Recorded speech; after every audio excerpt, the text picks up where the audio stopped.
नमस्कार मित्रांनो, आपण आपल्या संबुधी अकॅडमीच्या यूट्यूब चॅनलवरती तुमचं पुन्हा एकदा हार्दिक स्वागत आहे. मित्रांनो, आपण प्राचीन भारताचा इतिहास शिकत आहोत आणि प्राचीन भारताच्या इतिहासामध्ये आतापर्यंत आपण प्राचीन भारताच्या इतिहासातील जे वेगवेगळे जे प्रकरण आहेत ते आपण हाताळत आहोत. मित्रांनो, लक्षात घ्या की आतापर्यंत आपण सातवाहनांचा कालखंड पाहिलेला आहे, त्याच्या अगोदरचा शुंगांचा कालखंड पाहिलेला आहे, त्याच्या अगोदर मौर्यांचा कालखंड पाहिलेला आहे, त्याच्या अगोदर महाजनपद, त्याच्या अगोदर गणराज्य, त्याच्या अगोदर आर्य संस्कृती, त्याच्या अगोदर जे आहे ते हडप्पा संस्कृती, त्याच्या अगोदर पाषाण कालखंड, इथपर्यंतचा प्रवास करत आपण आता गुप्त कालखंडापर्यंत पोहोचलेले आहोत. मित्रांनो, लक्षात घ्या की परीक्षेच्या दृष्टिकोनातून अत्यंत महत्त्वाचा हा कालखंड आहे. या कालखंडावरती अनेक वेळा प्रश्न विचारण्यात आलेला आहे आणि प्राचीन भारताचं सुवर्णयुग ज्या कालखंडाला म्हटलं जातं, असं सुवर्णयुग म्हणजे त्या ठिकाणी गुप्त कालखंड आहे. आता या सुवर्णयुगाबद्दल बरेच मतमतांतर आहेत इतिहासकारांमध्ये, त्याच्यामध्ये त्याच्या संदर्भामध्ये मतभेद आहेत, परंतु परीक्षेच्या मध्ये अनेक वेळा प्रश्न विचारण्यात आलेला आहे की प्राचीन भारताचे सुवर्णयुग असं कोणत्या कालखंडाला म्हणतात, तर ते गुप्तांच्या कालखंडाला म्हटलं जातं. हे आपल्याला इथं लक्षात ठेवणं आवश्यक आहे. मित्रांनो, लक्षात घ्या, अतिशय सोपा कालखंड आहे, अतिशय महत्त्वाचा कालखंड आहे आणि या कालखंडामध्ये खऱ्या अर्थानं भारताची भरभराट झाली असं आपल्याला त्या कालखंडातल्या वेगवेगळ्या घटनांवरून आपलं लक्षात येतं. आणि याच्यामध्ये लक्षात घ्या की परीक्षेच्या दृष्टिकोनातून आपल्याला काय काय फोकस करायचं, या प्रकरणामध्ये आपल्याला फोकस करायचंय. तुम्हाला याच्या अगोदर जे विचारण्यात आलेले प्रश्न आहेत त्या प्रश्नांचा जर आपण आढावा घेतला तर त्या आढाव्यामध्ये तुम्हाला माहिती आहे की परीक्षेच्या दृष्टिकोनातून या कालखंडामध्ये ज्या साहित्यकृती निर्माण झालेल्या आहेत त्याच्यावरती प्रश्न आलेले आहेत. जसं की कालिदासासारखा मोठा एक महान कवी याच कालखंडामध्ये जन्माला आला. त्याच्यानंतर त्या ठिकाणी आर्यभट्ट असेल, वराहमिहिर असेल, ब्रह्मगुप्त असेल, याच्यासारखे विज्ञान आणि तंत्रज्ञान आणि भूगोलाच्या क्षेत्रामध्ये नाव कमवणारे त्या काळामधले एक व्यक्ती निर्माण झालेले आहेत. जसे की समजा तुम्हाला माहिती आहे की गुप्तांच्या कालखंडामध्येच नवरत्न दरबार सुद्धा अस्तित्वात आलेला होता. त्या नवरत्नांची माहिती सुद्धा आपल्याला घ्यायची आहे. आता या सगळ्या प्रकरणामध्ये पहिला प्रश्न पुन्हा एकदा अनुत्तरित असतो की गुप्तांच्या कालखंडाची माहिती मिळवून देणारी आपली नेमकी सोर्सेस कोणती आहेत. आता लक्षात घ्या, कुठलाही तुम्ही राज्य घ्या किंवा राजवट घ्या, याच्यामध्ये सोर्सेस महत्वाचे आहेत आणि या सोर्सेसवरती हमखास प्रश्न याच्या अगोदर सुद्धा आलेला आहे आणि पुढे सुद्धा येणार आहे.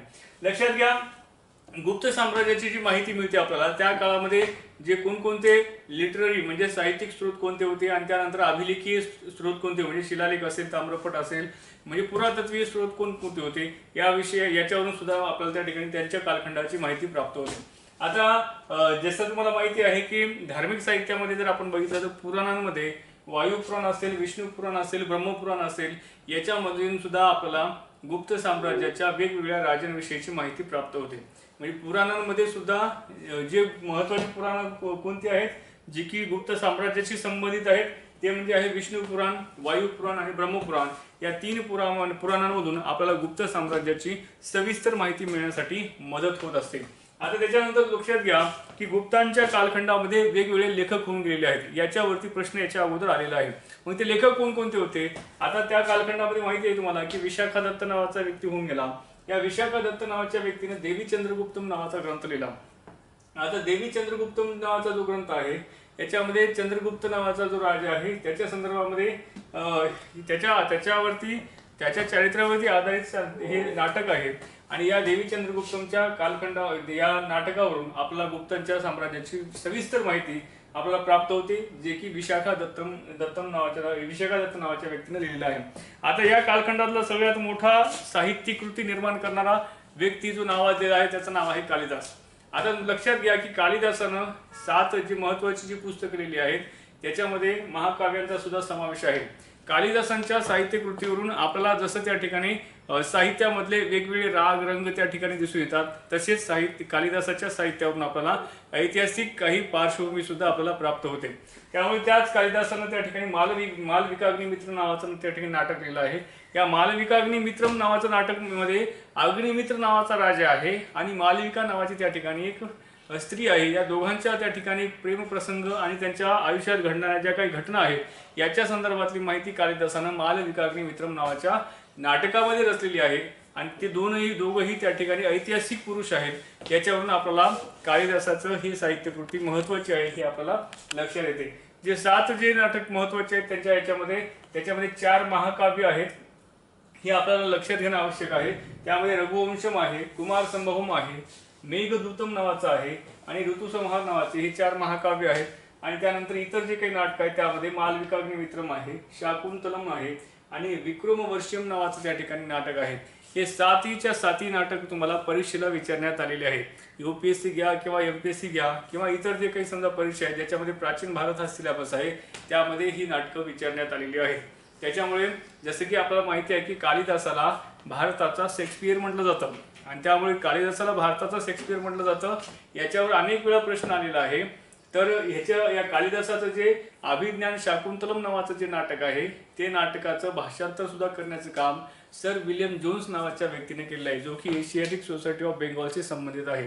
साधारणतः 1789च्या आसपास त्यांनी ह्या नाटकाचं भाषांतर केलं आणि ते भाषांतर करून त्याच नाटकाचं भाषांतर त्यानंतर पुढे जर्मन कवी जे गटे नावाचा जो व्यक्ती आहे त्यांनी त्या ठिकाणी ते केलं आणि त्यांनी ते शाकुंतलम नावाचं नाटक त्याला एवढं आवडलं की तो डोक्यावर घेऊन त्या ठिकाणी ते शाकुंतलम नावाचं नाटक त्याने बरेच वर्ष मिरवली आणि अशी साहित्यकृती याच्या अगोदर कधीही निर्माण झाली नाही असं गटे नावाच्या जर्मन तत्वज्ञानाने विचारवंताने त्या ठिकाणी शाकुंतलम नाटकाचं त्या ठिकाणी फार मोठ्या प्रमाणामध्ये कौतुक केलेलं आहे.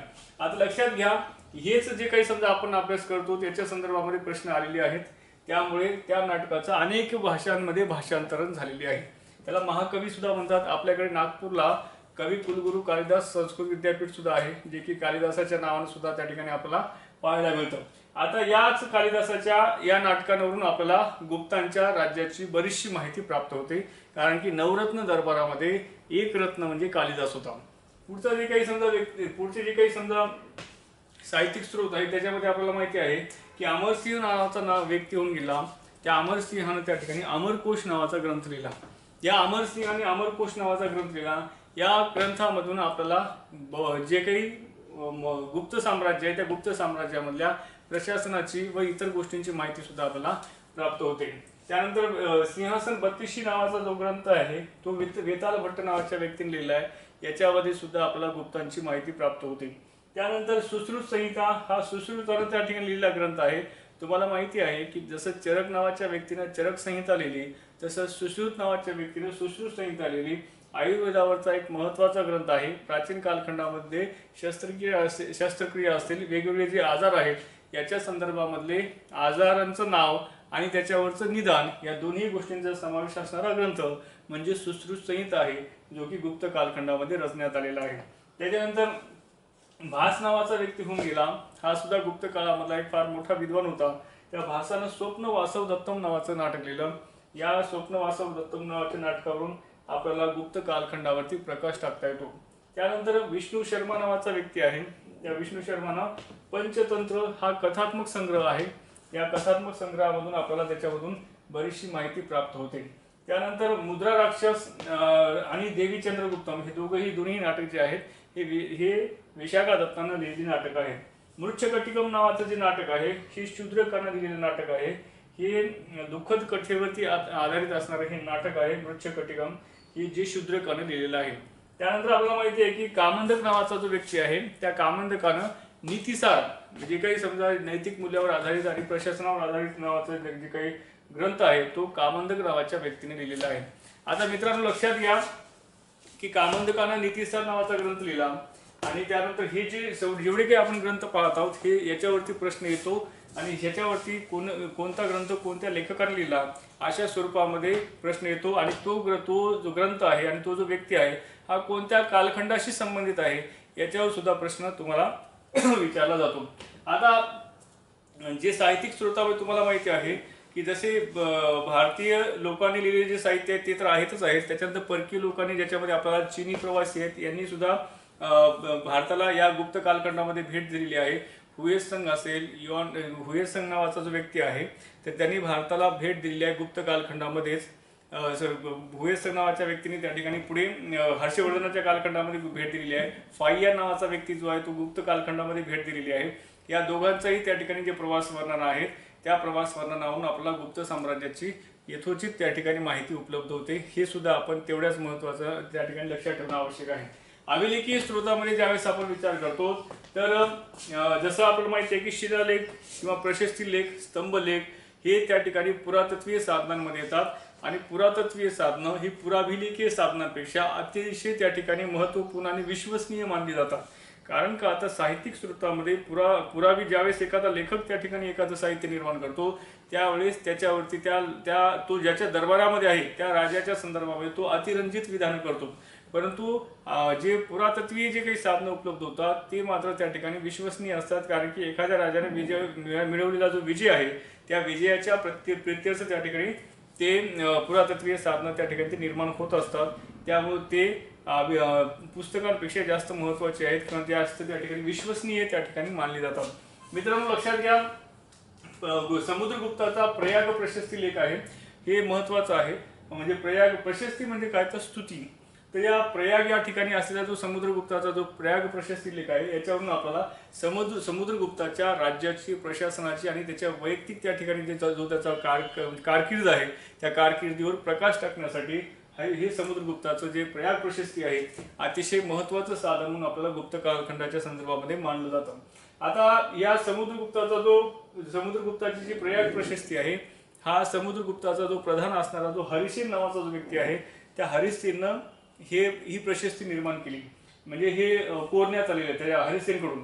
त्यानंतर ही जी प्रशस्ती आहे ही मुळामध्ये कौशांबीला होती, कौशांबीवरून ही प्रशस्ती त्या ठिकाणी मध्ययुगीन कालखंडामध्ये मोगलांचा जो बलाढ्य सम्राट होता ज्याचं नाव अकबर आहे त्या अकबरानं तीच प्रशस्ती कौशांबीवरून अलाहाबादला त्या ठिकाणी हलवण्यात आलेली आहे, त्यामुळे तिला अलाहाबादची प्रशस्ती सुद्धा आता म्हटलं जातं। या प्रशस्तीचं वैशिष्ट्य असं आहे, या प्रशस्तीवरती जे लेख आहेत जे अक्षर आहेत ते गद्य आणि पद्य अशा दोन्ही शैलीमध्ये आहेत। मित्रांनो लक्षात घ्या, या गद्य आणि पद्य मिश्रित शैलीला चंपू शैली असं सुद्धा म्हटलं जातं।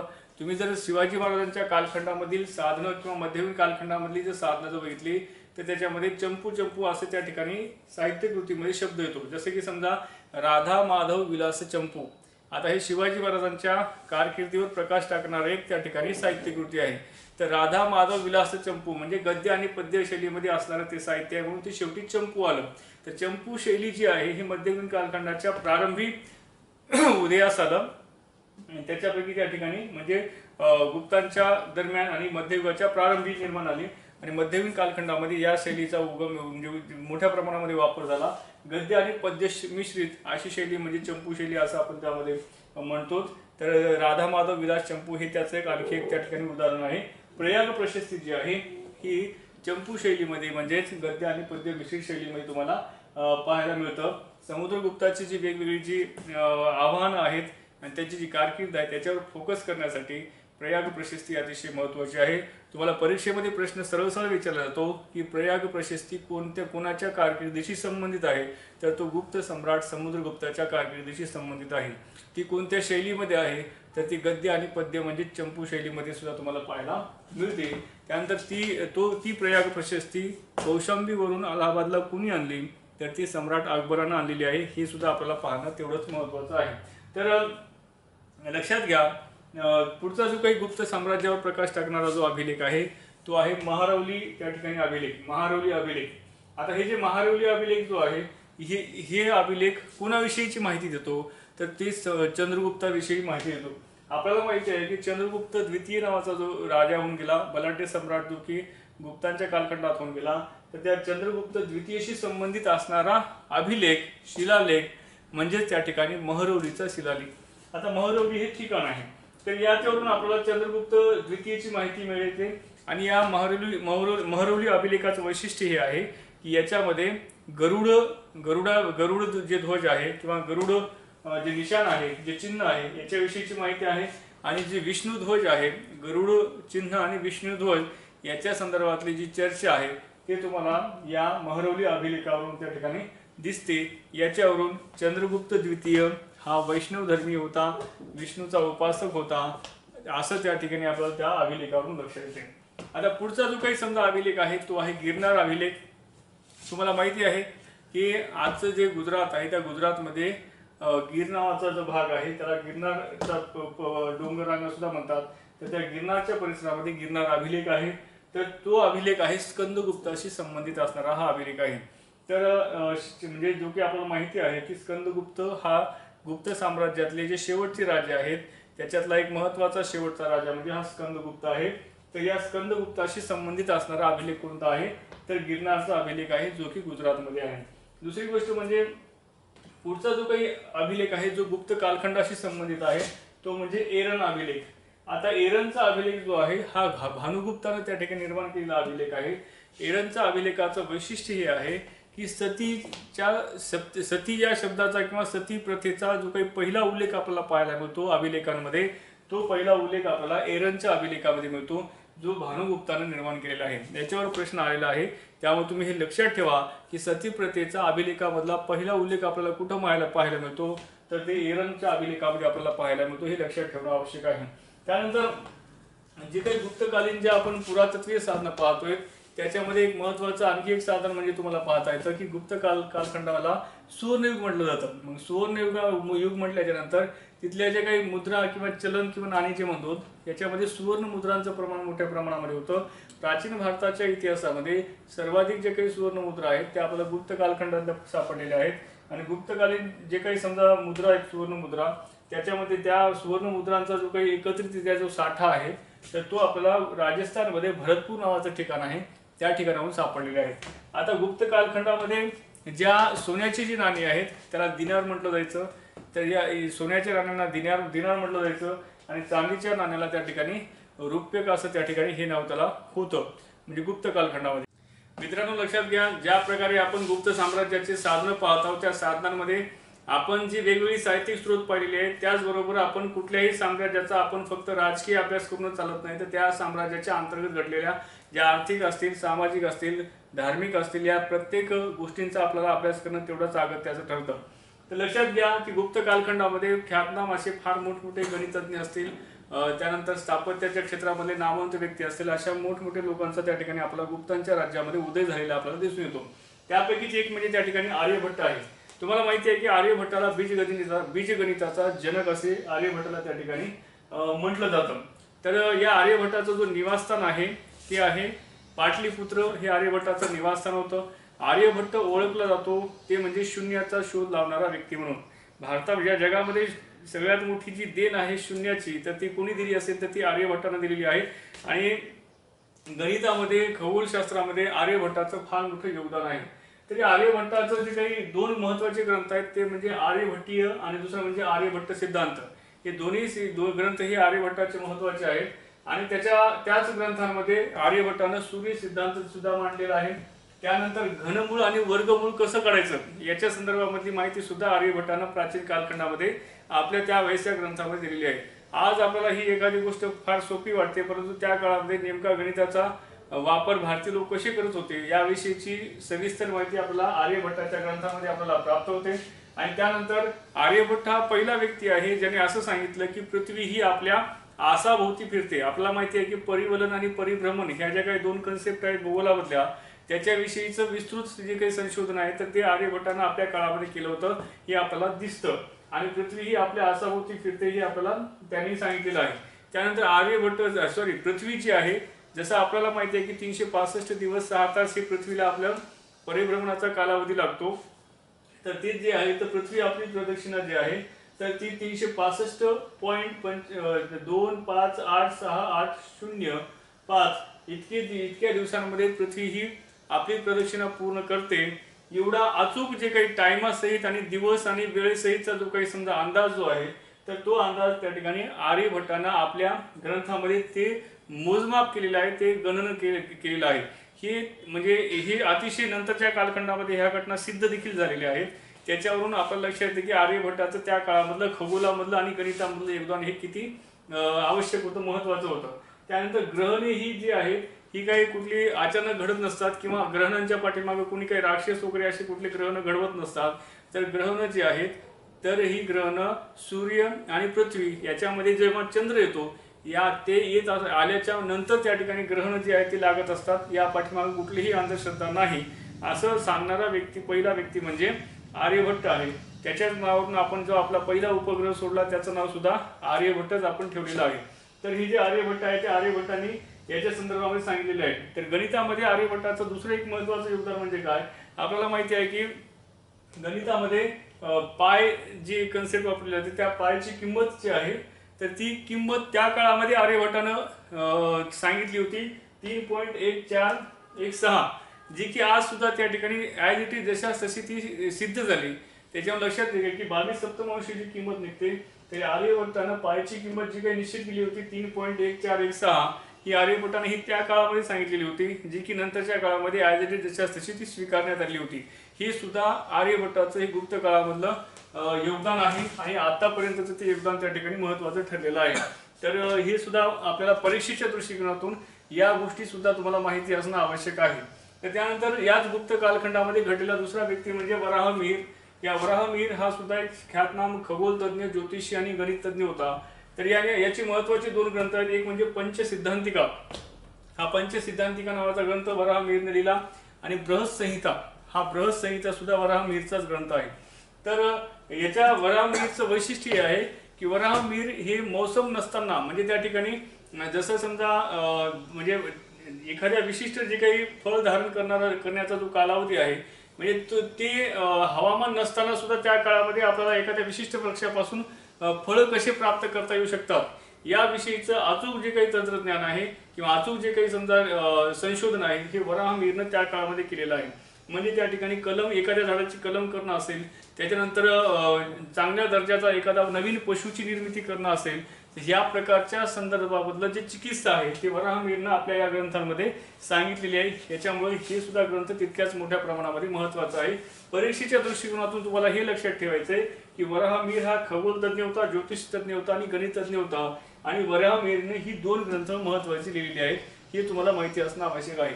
त्यानंतर ब्रह्मगुप्त नावाचा एक व्यक्ती जो आहे हा सुद्धा गुप्त काळात होऊन गेलेला आहे. जॉमेट्रीमध्ये त्याचं फार मोठं योगदान आहे आणि ब्रह्मस्फुट सिद्धांत हे त्याचा ग्रंथ आहे ब्रह्मगुप्ताचा आणि याच्यामध्ये त्यांनी जॉमेट्रीच्या संदर्भामधले सिद्धांत मांडलेले आहे. मित्रांनो लक्षात घ्या, सुश्रुत हा सुद्धा व्यक्ती याच कालखंडामध्ये घडलेला आहे. सुश्रुतानं सुश्रुत संहिता हा वैद्यकशास्त्रावरचा महत्त्वाचा ग्रंथ लिहिला आहे. ज्या ग्रंथामध्ये प्लास्टिक सर्जरीचा उल्लेख आहे, ज्या ग्रंथामध्ये ऑपरेशनचा म्हणजे त्या ठिकाणी चिकित्सेचा उल्लेख करण्यात आलेला आहे आणि जे वेगवेगळे जे रोग आहेत त्या रोगांची नावं आणि त्याच्यावरचे उपाय या संदर्भामधल्या सगळ्या जे काही समजा परिकल्पना आहेत त्या आपल्याला सुश्रुताच्या सुश्रुत संहितेमध्ये आपल्याला सापडतात. याच्यावरून आपल्याला हे लक्षात घ्यायचे, परीक्षेच्या दृष्टिकोनातून हा जो कालखंड आहे हा महत्त्वाचा कालखंड आहे, एवढं आपल्याला त्यामध्ये लक्षात ठेवायचं. धन्यवाद.